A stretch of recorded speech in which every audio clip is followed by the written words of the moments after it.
Now, I want to answer Susie's question, and she was saying how to wrap text inside a selection, because you have you might have seen that you can put text inside of a vector shape, but you can also do it around a selection. So let's say that I want to have my text inside of a triangle. I can make a selection, and that's all. I just have now to activate my text tool, load the text, and that's way too big.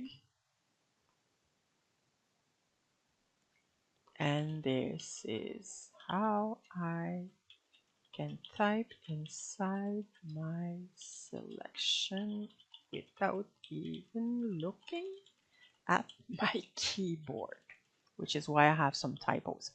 And you can see here it is aligned to the right.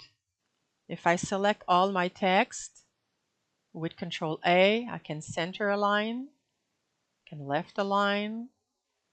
I can try justify, force justify. That doesn't look very good. It doesn't seem to work at all the way it's supposed to, so don't try.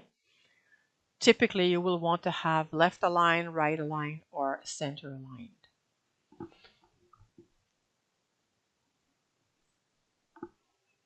So what you can do is then, once you have deselected, okay, let's apply this. You deselect, you remove that selection. Somehow it stays in the memory of your text. And if I was to save this now with compatibility mode, it's gone. Also, if I resize my image, and I've seen that often, let's say that I want to resize this to, let's say, 600 by 600.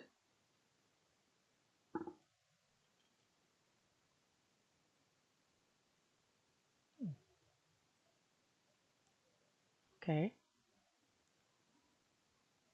I might be experiencing a bug here. Why doesn't it want? Okay. No idea why, but you see how it cut, but that selection and that text did not resize. So this is a reason why a lot of people, for example, working on a full-size scrapbook page, which is 3600 pixels wide, and when they resize for the forum or the gallery to 600, they say, oh, my text is gone. Well, the text is not gone. It's just that it's out of the area, because when it resizes, that selection in memory did not resize, and the text will follow the selection, which is not resized.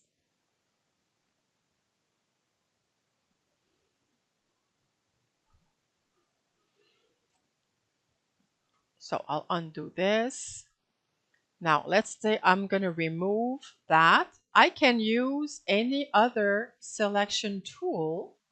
I can use my freehand selection tool point to point, and I can make something like this.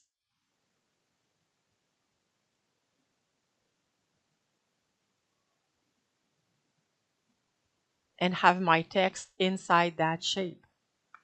So if I have an element, or maybe I have a photo and I have a person, I can make a selection outside of that person on the side and put my text there, and my text will not overlap their face.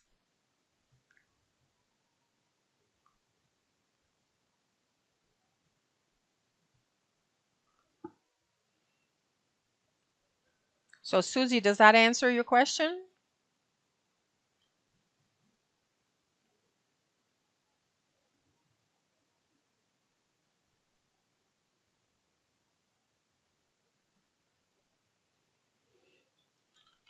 Okay.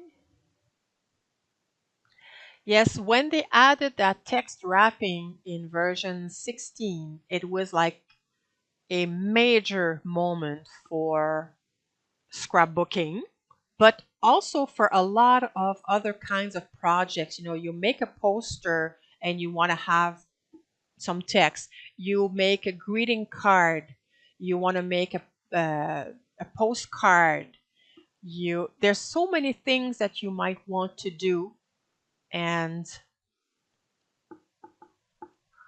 the text wrapping was a nightmare before because you had to do line by line, put return, and then if you needed to change something because you had a typo or you want to add a sentence or remove a sentence, you had to realign everything one line at a time. It was really long.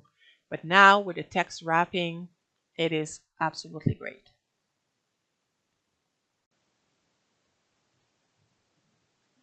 Hey there! I hope you found this information helpful. If you're curious to dive deeper and explore more about PaintShop Pro, we've got a wealth of resources waiting for you in our membership area. There, you'll find in-depth classes, workshops, Q&A sessions, and much more to help you enhance your PaintShop Pro and digital scrapbooking skills. Feel free to check it out.